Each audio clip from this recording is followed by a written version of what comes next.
guys, sampai di sini. Dan di video kali ini kita akan membahas cerita dari pria ini berpura-pura menjadi miskin dan lemah, padahal aslinya kuat dan kaya raya. Tapi sebelum gue mulai ceritanya, gue mau berterima kasih dulu nih bagi kalian yang udah mensupport channel ini melalui donasi, mau super thanks ataupun saweria. Yang pertama ada 3006cc. Katanya bingung mau ngomong apa ya, tapi emang asik sih didengerin. Semangat terus Min. Thank you 3006cc. 3006cc ya bener. Thank you ya 3006cc buat donasinya. Selanjutnya ada Mama Pio titik. Ya udah. Thank you ya Mama Pio buat donasinya. Selanjutnya ada Guild Dragon. Katanya lanjutin Ghostly Doctor Min please. Sepi bro, gak ada nonton. Effortnya gede tapi accessnya kecil. Nanti deh kalau misalnya ini lagi gue lanjutin deh ya. Thank you ya Guild Dragon buat donasinya. Buat kalian yang mau mensupport channel ini dengan donasi, atau emang sekedar mau beli mimin kopi, kalian bisa pilih antara super thanks atau saweria. Gue sih gak masalah kalian pilih yang mana. Cuma kalau bisa, lewat saweria aja. Soalnya kalau YouTube, potongannya gede, 30%. Kalau saweria, cuma 5%. Untuk link saweria, kalian bisa klik aja di atas kanan nih. Atau bisa cek di kolom deskripsi. Tapi kalau mau support, gak harus donasi kok. Dengan kalian nonton sampai habis, dan memberikan like pada video ini, itu udah ngebantu banget buat support channel ini. Oh iya, kalian juga bisa join nih ke grup Telegram komunitas cerita manhwa yang baru. Untuk linknya, gue tampilin di layar ya. Tapi kalau malas ngetik, cek aja kolom deskripsi. Di sana, kalian bisa sharing nih topik seputar manhwa dan kawan-kawan, dan juga ketemu teman baru. Kalau mau info terbaru dari Mimin, misalnya upload kapan atau misalnya ada telat upload, Mimin pasti akan langsung infokan di Telegram. Makanya, jangan lupa join ya. Nggak perlu berlama-lama lagi, kita mulai aja ceritanya. Halo guys, Sabik di sini. Dan sebelum mulai ceritanya, gue mau ngumumin nih kalau Mimin sekarang ngadain giveaway. Mimin mau giveaway satu buah HP baru saat nanti udah menyentuh 50.000 subscriber. Untuk ikut atau berpartisipasi ada beberapa syaratnya nih, tapi simple banget. Syarat dan ketentuannya kalian bisa lihat nih di Instagram Mimin. Instagram Mimin tuh nih, Mimin tulis nih HP Sabik 12. Atau kalian bisa lihat aja nih di link di deskripsi, udah Mimin cantumin di bawah. Di Instagram Mimin itu ada postingan dengan logo cerita manhwa. Nah di sana kalian bisa lihat tuh syarat dan ketentuannya. Gak susah kok, syaratnya simple banget. Gak pakai ribet, gak pakai susah. 2 menit selesai. Pemenangnya akan Mimin umumin saat udah menyentuh 50.000 subscriber. Tunggu apa lagi? Makanya yuk buruan subscribe biar cepet-cepet giveaway-nya. Nanti bakal ada giveaway terus kok, tenang aja. Oke, segitu aja, kita lanjut ke ceritanya. Yang Wen berkata, sayang, mereka semua adalah teman sekelasmu. Jangan seperti itu pada mereka. Dalam hati, harusnya Ling Yao ya, dari ekspresinya. Dalam hati Ling Yao, baju yang dipakai Yang Wen terlihat tidak asing. Itu benar. Video di mana San Chen bermain piano, dia menggunakan baju yang sama. Apakah ini adalah sebuah kebetulan? Yingxia berkata, ini adalah suamiku, Han San Chen. Halo semuanya. Orang-orang berkata nih, dia Han San Chen. Dia terlihat baik. Dari mana dia nggak berguna? Siapa yang tahu? Mungkin lelaki ini hanyalah orang yang ingin hidup dengan menumpang pada wanitanya. Bertemu denganmu secara langsung, aku bisa bilang kau adalah lelaki simpanan. Apakah pamanmu tidak mengajarimu untuk bersikap low profile? Yang Wen membalas, aku tidak akan mengira kau akan mengenal pamanku. Jadi kau punya sedikit pengetahuan juga. Tapi pamanku adalah seorang dari kalangan atas. Jadi dia menyuruhku untuk bersikap sepantasnya. Jika tidak, apa bedanya aku dengan pecundang sepertimu? Oh, jadi gitu. Kalau begitu, aku tidak akan segan mengajarimu bagaimana menjadi orang low profile sebagai wakil dari pamanmu. Yingxia berkata, San Chen, ayo kita masuk. Mari masuk dan duduk sebentar. Masih ada teman sekelas yang masih belum sampai. Rong Liu berkata nih, sayang, jangan khawatir. Ini masih sangat awal. Kita masih punya banyak kesempatan untuk mempermalukan mereka. Nggak perlu terburu-buru. Nah, sekarang masuk-masuk. Orang-orang berdiskusi nih. Hey, apa kau sudah melihat video permainan piano dari Prince beberapa waktu yang lalu? Itu sangat populer di internet. Iya, aku tahu. Ada banyak wanita yang ingin menikah dengannya. Beberapa orang ada yang bilang itu adalah promosi dari sebuah agensi. Tapi video piano Prince tidak muncul dalam waktu yang lama. Dia mungkin hanya orang yang lewat. Si Ling Yao berkata, Han San Chen, kenapa kau tidak pergi ke sana dan bermain piano untuk menghibur mereka? Piano Prince ternyata telah bersama Yingxia, bahkan menjadi suaminya. Mereka akan sangat iri setelah mengetahui hal ini. San Chen merespon, enggak, aku di sini hari ini hanya akan menjadi pemeran pembantu. Ling Yao membalas, apa bisa kau membantu Su Yingxia? Atau kau mau Rong Liu mempermalukan Su Yingxia lagi? Terus kita melihat nih, si Yang Wen maju nih, dia duduk di tempat piano. Orang-orang berkata, hey, apakah Yang Wen adalah piano Prince? Pakaian itu, musik ini, dia sungguhan pria hot yang ada di internet itu. Oh Tuhan, Rong Liu apakah suamimu sungguhan piano prince? Lin Yao berkata, apa yang terjadi di sini? Sejak kapan Yang Wen menjadi piano prince? Yang Wen sudah lama belajar piano sejak dia masih kecil, dan levelnya juga lumayan bagus. Terakhir kami berada di mall dan tangannya gatal, tapi kami gak menyangka hal itu terjadi dan bisa jadi sangat populer. Teman-temannya berkata nih, Rong Liu, kau sungguh beruntung. Apa kau tahu ada banyak wanita di internet yang ingin menikahi piano prince? Iya, pasti mereka akan sangat patah hati jika mereka tahu bahwa piano prince sebenarnya telah menikah, kaya, tampan, dan bisa bermain piano. Di mana lagi aku bisa menemukan pria sepertinya? Rong Liu merespon nih, aku udah bilang padamu untuk tidak pamer, tapi kau tidak mendengarkanku sama sekali. Yang Wen berkata nih, setiap kali aku melihat piano, tanganku rasanya gatal, aku gak bisa menahannya.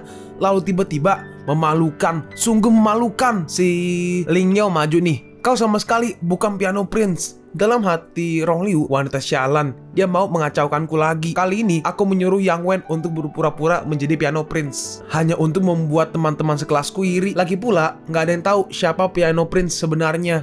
Ini loh, orang-orang udah gede, udah mau nikah ya gitu ya, tahun depan katanya mau nikah, tapi kelakuan kayak bocah, cok, pengen pamer bikin temen iri. Entahlah ya. Lanjut, Rong Liu membalas, Shen Lin Yao, jangan pikir hanya karena kita adalah teman sekelas, kau bisa bicara sesuka hatimu. Kenapa Yang Wen gak bisa menjadi piano prince? Rong Liu hanya ingin membuat teman sekelasmu cemburu. Kau melakukan apapun sekarang, apakah itu menyenangkan? Ini, kalian semua lihatlah videonya dengan seksama. Biarpun piano prince tidak menunjukkan bagian depannya, tapi selain dari bajunya, apakah kalian melihat persamaan antara bagian belakang Yang Wen dengan bagian belakang piano prince yang ada dalam video ini? Ya, sekarang setelah kau mengatakannya, iya, sepertinya emang berbeda. Iya benar, bentuk mukanya sepenuhnya berbeda. Nah ini mulai keringetan nih si Rong Liu nih. Hal itu tergantung dari kamera handphonenya. Aku bahkan tidak melihatnya sendiri. Lalu kenapa kau bilang bahwa Yang Wen bukanlah piano prince? Kupikir kau hanya iri pada aku. Lin Yao membalas, siapa bilang aku gak pernah melihatnya? Aku udah tahu siapa piano prince sebenarnya. Dalam hati Rong Liu, bahkan dari sebanyak itu, orang di internet gak ada yang menemukan informasi tentang piano prince. Jadi bagaimana bisa dia tahu? Rong Liu berkata, sungguh lelucon yang lucu. Aku ingin melihat siapa orang yang kau panggil sebagai piano prince yang sebenarnya. Kita melihat nih, yang kanan berkata, Shen Lin Yao, berhentilah membual. Bagaimana bisa kau tahu siapa piano prince yang sebenarnya? Yang kiri menambahkan, iya benar. Aku dengar ada banyak wanita kaya yang berani membayar uang untuk mendapatkan informasi mengenai piano prince. Bagaimana kau bisa tahu? Menurutku, piano prince adalah Yang Wen. Jadi jangan iri dengan Rong Liu. Shen Lin Yao, kenapa kau mempermalukan dirimu sendiri hanya untuk memberikan muka untuk Yang Yingxia? Untuk Yang Yingxia, untuk Yingxia kali ya. Kau harus memikirkan harga dirimu sendiri. Apa yang kau dapatkan dengan menjadi antek-antek dari Su Yingxia setelah selama ini? Yingxia membalas, Rong Liu, Shen Lin Yao adalah saudariku. Berani kau berbicara seperti itu? Lin Yao berkata, karena kau sebegitunya ingin tahu siapa piano prince yang sebenarnya, maka aku akan memberitahumu. San Chen, pergilah ke sana dan mainkan sebuah lagu. Beritahu mereka siapa sebenarnya piano prince itu. Mendengar itu, mereka agak bingung. Hah? Maksudmu pria pengejut ini adalah piano prince? Apa kau di sini untuk melucu? Su Yingxia, udah cukup sulit untukmu bisa datang ke reuni ini. Jadi jangan terlalu banyak mempermalukan dirimu sendiri. Ya betul itu. Jika dia adalah piano prince, maka aku adalah reinkarnasi dari Mozart. Jangan memaksakan dirimu. Kau mungkin gak bisa membayar ganti rugi kalau kau merusak piano itu nanti. Nah, mendengar itu, San Chen akhirnya maju nih dan mulai main pianonya. Hah? Tampak belakangnya dan sisi sebelah wajahnya sepenuhnya sama dengan yang ada dalam video. Gak mungkin. Jadi suami dari Yingxia adalah piano prince. Musik yang sama dan tampak belakang yang sama. Itu dia. Dia adalah piano prince yang sebenarnya. Lakukan sesuatu. Jika hal ini terus berlanjut, kita akan kehilangan muka. Yang Wen merespon nih, jangan khawatir, aku akan meminta pamanku untuk mengatasi laki-laki itu. Dan San Chen pun selesai nih main pianonya. Orang-orang berkata, dia bermain dengan sangat baik dan terlihat lebih handal dari permainan Yang Wen sebelumnya. Ritmenya bahkan lebih sempurna. Iya, mengejutkan. Suami dari Su Yingxia benar-benar adalah piano prince. Sekarang kalian tahu kan siapa piano prince yang sebenarnya? Bagaimana rasanya dipukul tepat di depan mukamu? Apakah wajahmu kesakitan? Rong Liu berkata, dia hanya terlihat mirip. Siapa yang tahu jika sebenarnya dia hanya berpura-pura. Terus menggunakan kata-kata itu, si Lin Yao berkata nih, kalian dengar kan? Kalian mendengarnya kan? Dia bilang hanya berpura-pura. Jadi maksudmu, kau mengakui bahwa Yang Wen berpura-pura menjadi piano prince. Rong Liu, kau telah merencanakan hal ini untuk membuat para teman sekelasmu iri. Sungguh murahan. Kau sungguh besar mulut dan sudah terlalu ekstrim. dan itu membuatku sakit. Si Yang Wen menahannya nih. Sayang, jangan marah dengannya. Aku akan pergi menemui pamanku dan membawa beberapa orang untuk membantumu. Aku akan membuatnya bertekuk lutut dan meminta maaf padamu. Rong Liu merespon, aku mau dia. Su Yingsha dan pengecut itu dipermalukan di sini. Seorang wanita yang keluarga Su tidak inginkan dan juga seorang pengecut. Bagaimana bisa mereka berani mencari gara-gara denganku? Yang Wen meresponi, jangan khawatir. Kau tahu siapa itu pamanku kan? Mereka bertiga akan menyesal karena telah datang hari ini. Kurang ajar. Berani-beraninya mereka mempermalukan menantuku. Kita lihat nih. Nah ini si pamannya dari Yang Wen. Harusnya sih siapa tadi? Yang Ci. Yap, Yang Ci ya. Kalau nggak salah. Yang Wen berkata, benar paman. Mereka tahu kau adalah pamanku, tapi mereka masih berani menunjukkan mukanya. Itulah kenapa aku datang kemari untuk meminta bantuan. Gak apa-apa jika aku dan Rong Liu kehilangan muka. Intinya, paman tidak kehilangan muka paman. Aku mengerti. Pergilah terlebih dahulu. Aku akan mengirim orang nanti untuk membantu kalian. Kita melihat nih. Orang ini nih adalah Yang Ci. Nah, sekarang di ruang pribadi ini. Nih, San Chen, Ling Yao, sama si Yingsha. San Chen berkata, aku akan pergi kamar mandi. Dalam hati San Chen, orang macam Yang Wen, dia tidak akan berhenti. Aku harus, kenapa ini ada iklan? Tengah-tengahnya di iklan, cok. Kepotong.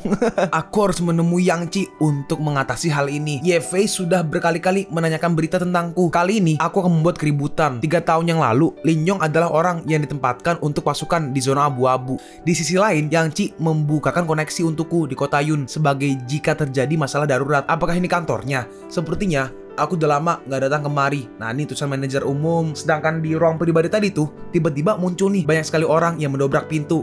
Hey, ruangan ini telah dipesan oleh kakak kami. Kalian semua keluar dari sini. Si Rong Liu berkata, apa mereka orang yang aku kirim untuk mengurus Su Yingsha? Hal ini bukan ide yang bagus. Su Yingsha masihlah anggota keluarga Su. Apa salahnya dengan hal itu? Aku ingin Jalang itu gak bisa lagi menampakkan mukanya di depanku. Lagi pula, apakah pamanmu sebegitunya memikirkan keluarga Su? Dasar pengecut, istrimu baru aja ditindas. Atau apa kau mau menjadi seperti pecundang itu? Siapa yang mau menjadi pecundang sepertinya? Oke, mari kita lakukan seperti yang kau mau. Aku akan pergi sekarang dan memberitahu mereka diam-diam. Yang Wen maju dan menghampirinya nih. Yang Wen berkata, "Halo, kakak, apakah ada kesalahpahaman di sini?" "Hah? Siapa brengsek satu ini, ha? Cepat minggir dari jalanku sekarang." Yang Wen berkata, "Tujuanmu adalah 2 wanita jalang di pojok sana. Biarkan orang-orangmu mengatasi mereka." "Heh, minggir." Orang-orang berkata nih, "Hei, wanita cantik, kenapa gak ada pria yang menemani kalian? Apa kalian mau minum dengan kami? Kulit kalian terlihat lembut. Apa bisa aku menyentuhnya? Sungguh sangat disayangkan." Seorang wanita yang cantik masihlah lajang. "Hei, kalian ini siapa? Ini adalah ruang pribadi kami. Keluar dari sini." "Hah? Beraninya kau mencampuri urusanku?" Orang yang ditendang berkata nih, "Rong Liu, kita adalah teman sekelas. Teganya kau melakukan hal ini. Ini adalah tempat milik paman Yang Wen. Tanpa izin ya, siapa yang berani masuk dan membuat keributan di sini?" Rong Liu membalas, "Maksudmu apa? Kau juga melihatnya sendiri. Mereka bahkan tidak mendengarkan apa yang suamiku katakan. Siapa yang tahu ada seorang jalang yang telah membuat masalah dengan mereka." "Rong Liu, aku nggak bisa melakukan hal seperti ini hanya karena konflik di antara kita." Rong Liu membalas, "Su Yingsha, udah berapa banyak lelaki yang kau goda? Bagaimana aku bisa tahu jika mereka tidak memiliki urusan denganmu?" Si orang yang kiri berkata nih, "Cantik, apakah kau sudah lupa bagaimana bergairahnya kita semalam? Kau nggak bisa mengelaknya." Setelah berdiri dari ranjang dengan cepat, Yingsha langsung mendorong orang itu. "Omong kosong, kapan aku bertemu denganmu? Hah? Kau berani tidak hormat padaku?" Kita melihat nih, si rambut pirang menyerang balik. Si Yingsha ditampar nih. Dengan cepat, si Lin Yao maju. "Berani kau memukulnya? Percaya atau enggak, aku akan menelpon polisi untuk menangkap kalian." "Hah? Menelpon polisi?" "Aku udah mengunjungi mereka beberapa kali bulan ini. Kau pikir aku akan takut dengan mereka? Sekarang, kantor polisi sudah seperti rumah kedua kami. Dan mengunjungi rumah beberapa kali adalah hal yang normal. Tapi, kalau kalian membuat kami tertangkap, kalian akan mengalami waktu yang buruk saat kami bebas. Apa kau mau merasakan bagaimana rasanya seorang yang setiap hari mengetuk pintu rumahmu?" "Rong Liu, apa kau akan melakukan sampai sejauh ini? Kau berseteru denganku karena lelaki yang kau suka malah menyukaiku dulu di sekolah. Apa kau membayar seseorang untuk memukulku hanya karena hal seperti itu?" Terus disiram nih pakai minuman sama si Rong Liu. Rong Liu membalas, "Su Yingsha, mereka tidak ada hubungannya denganku. Ini semua karena salahmu sendiri. Jangan mencoba menyalahkan diriku. Siapa yang tidak tahu bahwa kau berpura-pura bersikap polos, tapi kehidupan pribadimu malah berantakan dan punya hubungan dengan beberapa pria." Lin Yao membalas, "Rong Liu, apa kau sedang membicarakan dirimu sendiri? Yingsha nggak pernah menjalin hubungan semasa di sekolah. Kau sebaliknya berganti pria setiap 3 hari. Dan hal itu adalah rahasia umum bagi kami semua." Terus rambutnya si Lin Yao ditarik tuh. "Kau berbicara omong kosong. Dasar jalang. Lihat, aku akan merobek mulutmu. Terus si Ling Yao ditampar. Terus mereka bertiga nih maju nih ribut tuh. Yang Wen berkata, kenapa kalian masih diam aja di sana? Apa kau nggak melihat dua wanita itu berkelahi dengan istriku? Cepat bantu dia. Terus Ling Yao dan juga Yingsha, mereka berdua ditendang sama dipukul. Jadi mereka kalah gitu kan. Sialan, hentikan, cepat pegangi jalang-jalang itu untukku. Terus Yingsha dipegangin. Dasar jalang busuk, kau berani memukulku? Kau memukulku. Kamu memukulku. Kalau kau tidak meminta maaf padaku, aku tidak akan membiarkanmu pergi hari ini, Yingsha. Terus si Ling Yao juga dihajar tuh perutnya tuh. Kurang ajar, berani kau memukul istriku. Mereka berdua terpojok. Sedangkan di manajer umum nih, di tempat manajer umum, si Sanchen menemui Yang Chi nih. Yang Chi berkata, kakak Sanchen, apa yang membuat Anda datang kemari? Sanchen menjawab, aku datang ke acara reuni dengan istriku hari ini. Jadi aku sekalian datang mengunjungimu. Kita udah lama tidak bertemu 3 tahun ini. Aku takut kau sudah melupakanku. Hah, kakak Sanchen, bagaimana bisa aku melupakan Anda? Bahkan jika aku melupakan nama terakhirku, aku tidak akan melupakan kebaikan dari kakak Sanchen padaku. Yang Chi, kalau aku bisa memberimu sesuatu, aku juga bisa mengambilnya lagi. Kau tahu itu kan? Kakak Sanchen, apa aku telah melakukan kesalahan? Tolong katakan padaku dan aku akan segera memperbaikinya. Tidak ada. Aku hanya ingin mengingatkanmu. Aku tidak mau mengakhiri hubungan yang telah kita bangun selama 3 tahun begitu aja. Yang Chi berkata, kakak Sanchen, tolong yakinlah bahwa saya, Yang Chi, akan selalu menjadi peliharaan Anda untuk seumur hidup saya. Dan saya tidak akan pernah mengeluh sama sekali. Bangunlah. Ngomong-ngomong, kau memiliki keponakan bernama Yang Wen. Benar kan? Apa kau mengajarinya untuk bersikap begitu sombong? Yang Wen emang benar adalah keponakanku. Tapi aku memperlakukannya seperti anakku sendiri. Semenjak aku nggak bisa memiliki keturunan, dia akan mengambil alih perusahaan ini kelak di masa depan. Kakak Sanchen, apakah terjadi sesuatu? Istri dari keponakanmu memiliki masalah dengan istriku. Bukan masalah yang besar. Beri dia peringatan. Aku tidak ingin membuat keributan. Astaga Tuhan, gak mungkinkah anak itu? Yang Wen memintaku untuk mengatasi seseorang yang bernama Su Yingsha. Apakah ada masalah? Yang Chi menjawab nih, kakak Sanchen, mari kita pergi ke ruang pribadi itu dan melihatnya. Belum lama ini, Yang Wen memintaku untuk mengirimkan beberapa orang ke ruangan itu. Hah? Kau bilang apa? Yang Chi, sebaiknya kau berdoa aja Su Yingsha baik-baik aja. Jika tidak, aku akan mengubur seluruh keluargamu berserta dirimu. Kita melihat nih, mereka masih ditahan. Kenapa pecundang itu belum juga kembali? Jika dia di sini, dia bisa membantu Su Yingsha. Iya, siapa yang tahu? Dia telah kabur. Dia terkenal sebagai pecundang. Biarpun dia ada di sini, apakah dia bisa mengatasi hal ini? Paman Yang Wen adalah bos di sini. Shh, kali ini Su Yingsha telah kalah telak. Hehe. Su Yingsha, aku ingin kau berlutut padaku sekarang juga. Yingsha membalas, Gak akan pernah kulakukan. Yah, kau sungguh baik. Kau selalu berpura-pura sebagai bangsawan. Ya kan? Percaya atau enggak, aku bisa menyuruh orang-orang ini untuk memperkosamu di sini. Hah? Tiba-tiba, lepaskan dia. Muncul nih si Sanchen, dan si Sanchen langsung menghajar orang yang pirang tadi tuh. Jeprak. Terus Yingsha terlepas dan Sanchen menahannya. Sanchen berkata, apa kau baik-baik aja? Bagian mana yang sakit? Yingsha merespon, enggak, aku baik-baik aja. Terus Yingsha duduk. Terus 2 orang nih langsung maju nih menyerang pakai kursi. Hah? Sialan kalian, aku akan membunuh kalian. Dan Sanchen langsung mengajarin 1 orang dan yang satunya ketakutan. Terus diajar juga sama Sanchen. Sanchen ngambil kursi terus dihajar sampai kursinya hancur tuh. Hah, itu dia memukul dengan brutal. Apa dia sungguhan seorang pengecut? Bagaimana bisa dia begitu kuat? Sekali pukul mereka langsung KO. Dia sungguh sangat kuat. Terus Yang Chi muncul nih. Hah, selesai. Tamatlah sudah. Sanchen, aku gak mengira bahwa kau yang seorang pencundang sungguh licik. Apa kau gak tahu sedang ada di wilayah siapa? Kau gak akan bisa menggerakkan kakimu untuk keluar dari tempat ini. Aku gak peduli wilayah siapa tempat ini. Si Yang Wen langsung ditendang nih sama Sanchen. Hah? Kau berani kau memukul lelakiku? Kau bangs, aku akan membunuhmu. Aku gak pernah meninju seorang wanita. Shaco langsung memegang kepalanya tuh. Tapi hari ini adalah sebuah pengecualian. Dan si Rong Liu langsung dihajar juga tuh. Hey, itu dia juga menghajar Rong Liu dan juga Yang Wen. Apa dia sudah gila? Han Sanchen, hentikan. Paman Yang Wen adalah Yang Chi. Kalau kau bertindak lebih jauh, kau gak akan bisa menolong Su Yingsha. Iya, kau sebaiknya cepat kabur dan membawa Su Yingsha pergi dari sini. Ketika Yang Chi datang, kau gak akan bisa pergi. Bahkan jika kau mau. Seorang temannya berkata nih, Su Yingsha, kenapa kau masih berdiri di sini? Cepatlah pergi. Yingsha berkata, Sanchen, ayo pergi.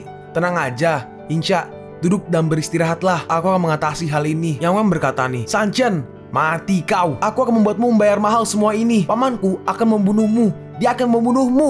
Paman, apa yang kau maksud adalah Yang Chi? Yang Chi, cepat kemari. Dipanggil Yang Chi datang nih. Iya, di sini. Saya telah di sini. Paman, tolong aku. Lihat apa yang telah dilakukan. Dia juga memukul Rong Liu. Hei, hentikan bualanmu. si Yang Wen langsung ditampar tuh. Terus si Yang Ci langsung bersujud. Orang-orang berkata, "Sial, apakah Yang Ci berlutut? Aku nggak bisa melihat dengan jelas. Apa kau melihatnya?" Enggak. Itu dia berlutut sendiri. Bagaimana bisa itu terjadi? Yang Ci sungguh berlutut pada Han Sanchen. Apakah Sanchen lebih berkuasa daripada Yang Ci? Yang Wen bertanya, "Paman, kenapa kau berlutut padanya? Cepatlah berdiri, bantu aku membunuhnya dan membalaskan dendamku." "Dasar anak kurang ajar. Apa kau mau membunuhku? Anak brengsek, aku akan membunuhmu. Aku akan menghajarmu sampai mati." Rong Liu berkata, "Paman, kau memukul orang yang salah. Dia adalah keponakanmu." Prak, diajar juga tuh. "Dan kau jalang, selain membuat masalah, apalagi hal yang bagus darimu. Apa kau sungguh berpikir bahwa kau adalah orang yang berguna? Kau hanyalah jalang yang gak bisa melakukan apapun. Jika bukan karena aku, apa kau bisa hidup senyaman ini? Dari mana kau mendapatkan keberanian untuk soal berkuasa seperti ini? Beraninya kau membuat Nonasu berlutut. Berlututlah kalian dan minta maaf pada Nonasu." "Paman, aku adalah keponakanmu." Prak, diajar lagi tuh si Yang Wen. "Jangan memanggilku paman. Mulai dari sekarang, aku, Yang Ci, tidak lagi memiliki hubungan apapun denganmu." Melihat itu orang-orang bingung kan, apa yang sebenarnya terjadi di sini? Yang Ci nggak hanya berlutut pada Han Sanchen, tapi juga memutuskan hubungannya dengan Yang Wen dan juga Rong Liu. Iya, Yang Ci selalu memperlakukan Yang Wen seperti anaknya sendiri. Tapi sekarang dia memutuskan hubungan dengannya. "Kakak Sanchen, semua ini adalah salahku, karena akulah dia menjadi orang yang bodoh dan dungu seperti ini. Hari ini, bahkan jika kau mau membunuhnya, aku tidak akan mengatakan sepatah kata pun." Dalam hati mereka berdua nih, kakak Sanchen, Yang Ci jauh lebih tua daripada Sanchen, tapi dia memanggilnya kakak Sanchen. Kalian pun sampai di penghujung video ini. Kalian mau tahu lanjutan chapter ini? Atau manhwa menarik lainnya? Makanya, jangan lupa subscribe biar kalian gak ketinggalan kalau gue upload video baru. Jangan lupa like, komen, dan share ke teman-teman kalian supaya channel ini bisa lebih berkembang ke depannya. Segitu dulu dari video cerita manhwa. Gua Sabik undur diri. See you on the next video. Zaijian.